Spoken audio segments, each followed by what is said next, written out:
La Trinité, c'est ma belle-mère, Madame Gaston Boyer, demoiselle Brouhan, que a eu l'idée de demander les filles Morange un petit carré pour faire une petite chapelle ici. Au moins, les vieilles personnes, ils pouvaient assister à la messe, ni à prier. Mais les filles Morange, a fait pour réponse avec ma belle-mère. C'est prévu pour une mairie. Et après, elle a dit, on va discuter, on va voir. Au bout de 8 jours après, ma belle-mère est repartie avec les filles Morange. Donc, elle a dit, Mathilde, voilà, c'est fait. C'est déjà donné à l'évêché. Avec un carré béton, la monte une petite chapelle en paille dessus. Et si le génie, était trop vilain, l'a démonté. Donc, après, la fait en fer sous tôle, un petit peu plus grand.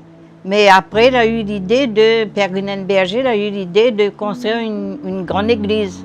Il y avait Père Grunenberger, Père Scalin, ma belle-mère, Monseigneur Georges Guibert. Là, elle était là, dans ma maison. Je l'ai demandé, oui, mais l'église, il faudrait en avoir un nom pour cette église. Ma belle-mère dit, pourquoi pas la Trinité? Parce qu'elle était abonnée à Blois, là-bas, à la Trinité. Pardon. Mais malheureusement, l'église n'est pas encore tout à fait terminée. La première personne qui était morte, elle a été machin dans l'église, elle était bénie dans l'église, c'était ma belle-mère. Soleil, il lève, soleil, il dort. La lune, il lève, la lune, il dort. Sauf même la lumière qui éteint pas. Le premier geste qu'un pape fait quand il arrive dans un pays, c'est d'embrasser la terre. Et il est important, effectivement, de savoir quelle est cette terre que Jean-Paul II va embrasser. Voilà. Qu'est-ce que cette terre véhicule comme valeur? Qu'est-ce que cette terre véhicule comme symbole? Ce que cette terre véhicule comme symbole, et il l'a dit, les Réunionnais ont appris à vivre ensemble avec leurs multiples sensibilités ethnoculturelles. En fait, il ne fait que confirmer l'intuition qu'avait Baudelaire quand il était venu dans ce pays en 1841. La Réunion est le pays du vivre ensemble. Cette terre qu'il a embrassée, sur cette terre qu'il a embrassée, il y a une partie de cette terre qui est bénie par la géographie, qui est bénie par l'eau. Cette terre, c'est Mont-Gaillard. Mont-Gaillard qui s'écrivait à l'origine en 2 mots. Mont, c'était le Mont Gaillard. C'était le nom d'une propriété agricole qui appartenait à la famille de Holm, qui a été achetée en 1837. Et sur les terres de cette époque, c'est lié à la géographie, et j'en reviens. La géographie faisait que les propriétés à La Réunion étaient tout en linéaire, de la montagne jusqu'à la mer. On appelait cela du battant des lames au sommet des montagnes. Et la propriété de Mont-Gaillard, effectivement, commençait là-haut. C'était une propriété à mi-altitude, comme on le dit, et ensuite descendait vers le Butor. Alors, le Mont-Gaillard avait une maison de maître, et cette maison de maître sera vendue par M. de Holm à M. Morange. La famille Morange rentre dans l'histoire de La Réunion. Cette terre, Mont-Gaillard, je le disais, bénie des eaux, va permettre donc à l'Église catholique à La Réunion de disposer d'un lieu d'accueil de grands événements. S'il n'y avait pas eu Mont-Gaillard, la question de l'accueil du pape Jean-Paul II aurait posé problème. Et donc, sur ce lieu-dit qui va devenir un seul mot, maintenant, dans la toponymie, on ne parle que Mont-Gaillard, un seul mot. Cette propriété qui sera donnée donc à l'église par la famille Morange C'est là-dessus que l'on va donc édifier, dans un premier temps, une petite chapelle à l'image de l'église des premiers temps. Cette petite chapelle ne vivra que 3 mois. Bâtie en bois de filao, cette chapelle ne va pas résister. On va reconstruire, puisque ça aussi c'est la vocation de l'Église. C'est toujours reconstruire dans son temps, pour les gens de son temps et avec les techniques de son temps.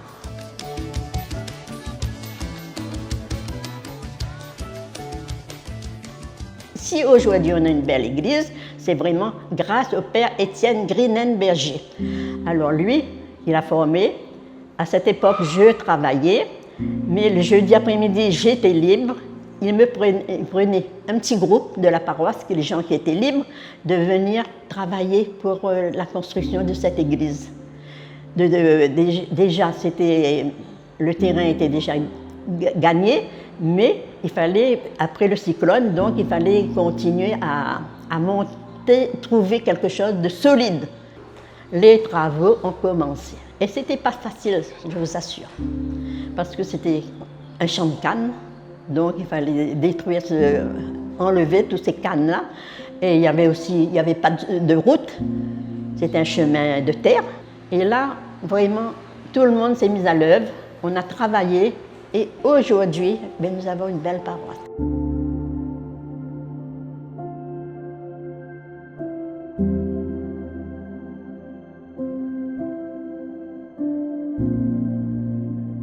Cette statue avait été donnée par un paroissien de Montgaillard, la famille Ferrer, dont il y avait une sœur qui était religieuse, sœur Marguerite.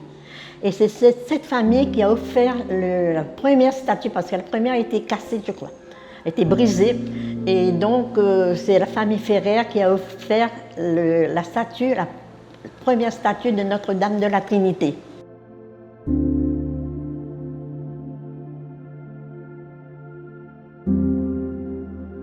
C'est le père Grinenberger qui, avec des bouts de ferraille, qu'il a travaillé pour avoir cette statue. Et ça, personne n'a pas le droit de déplacer ça. Mais il a fait un papier, bien entendu, quelque chose comme personne, aucun curé qui va remplacer cette paroisse n'a le droit d'enlever cette statue. Quand la première statue est arrivée, justement, cette statue-là, c'était dans un grand coffret.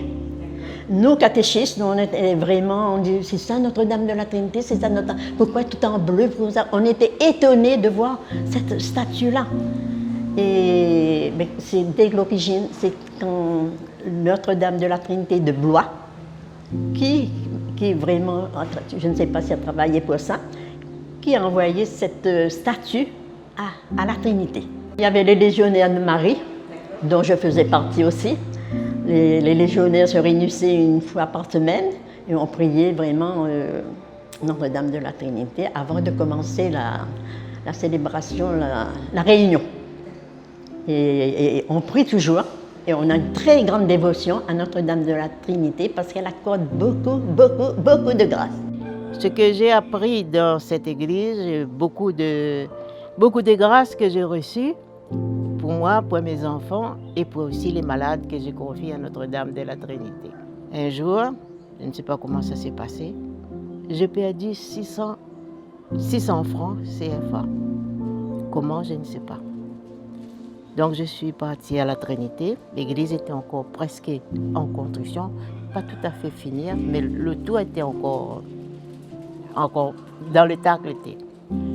Et de mon retour, j'ai rien compris jusqu'à maintenant, mais ça c'est en moi depuis quelques années.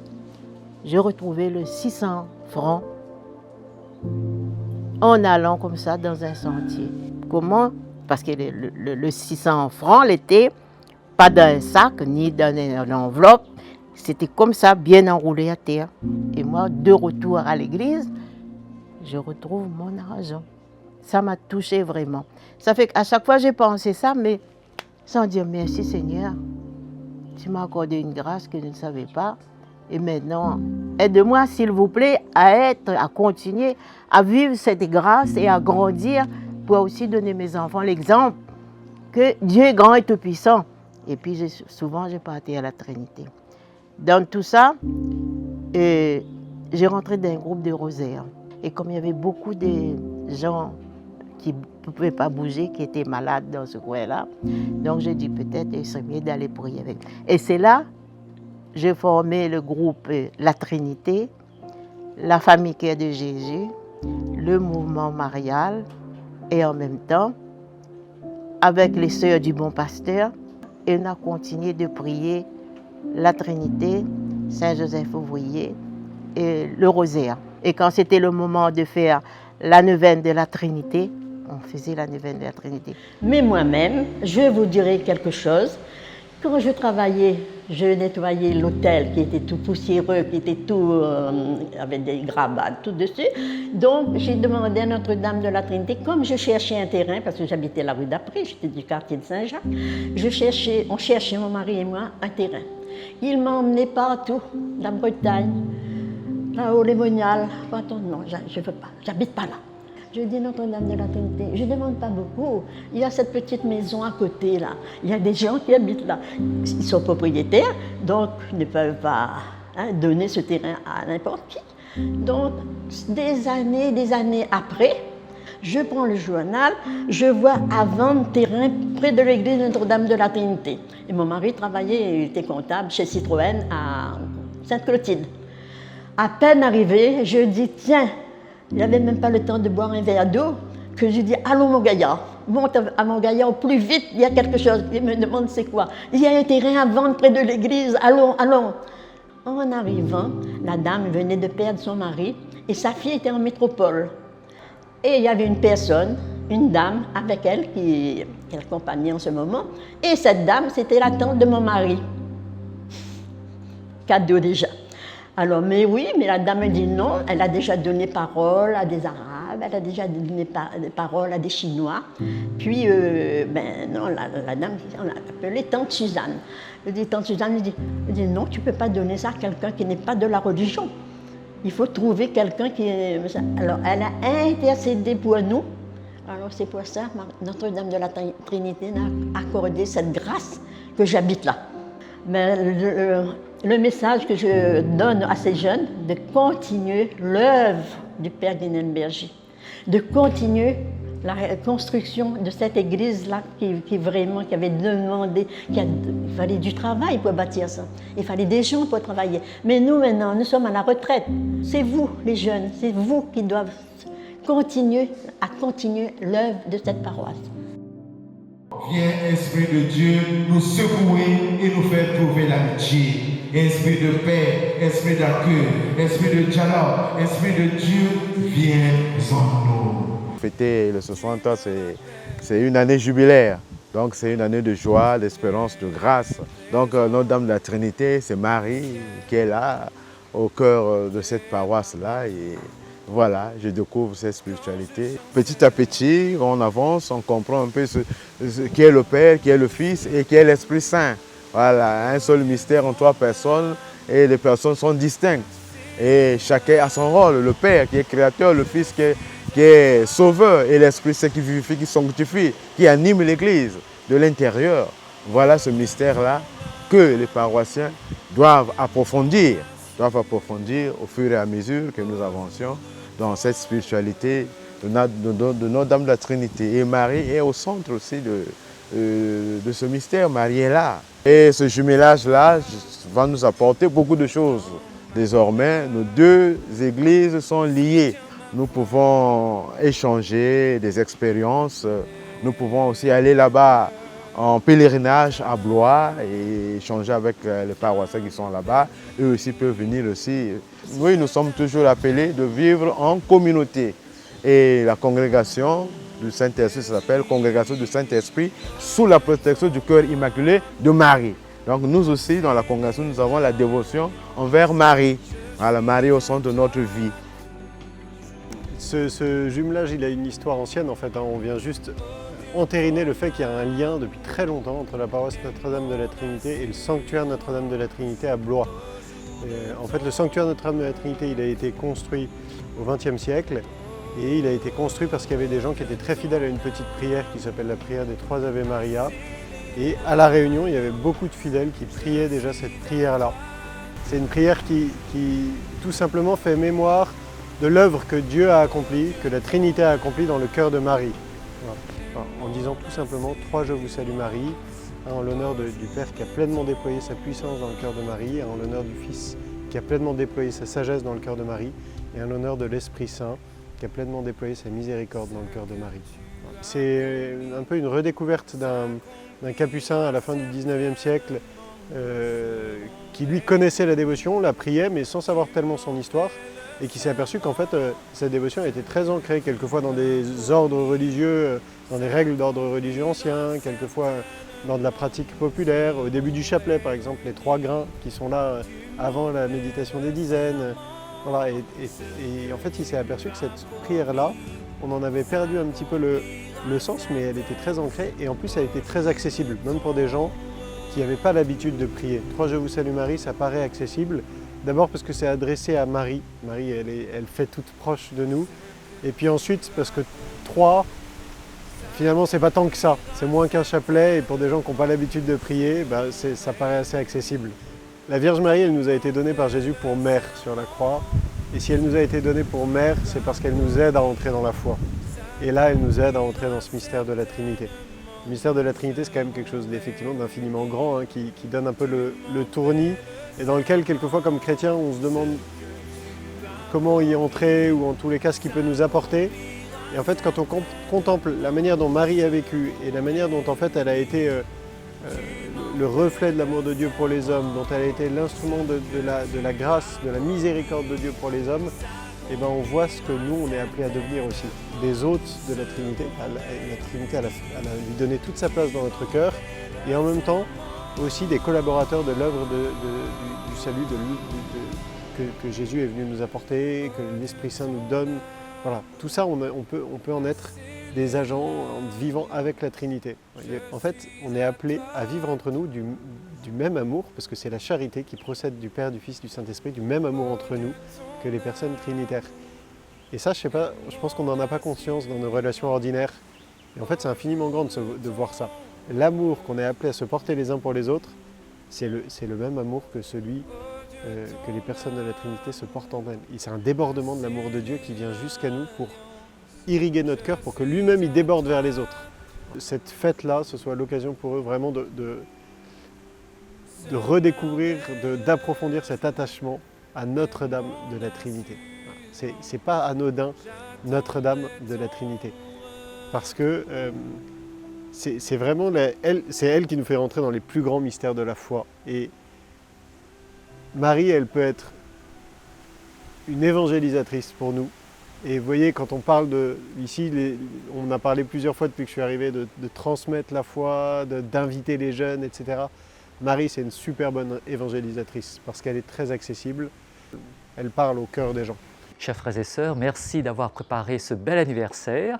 Merci pour vos témoignages et que Notre-Dame de la Trinité nous aide à construire ensemble la mission, notre futur, avec vous, avec le Seigneur. Les fabriques de la terre, ta secrète parole est si douce pour moi. J'aime tant de ton front, la cour immortelle, ton sourire est si doux, ton regard maternel. Mère, plus je te vois, plus je te trouve belle, et je viens déposer mon cœur sur ton autel. Tu sais mon inconscience, hâte-toi de le prendre, peut-être que je... Il ne sera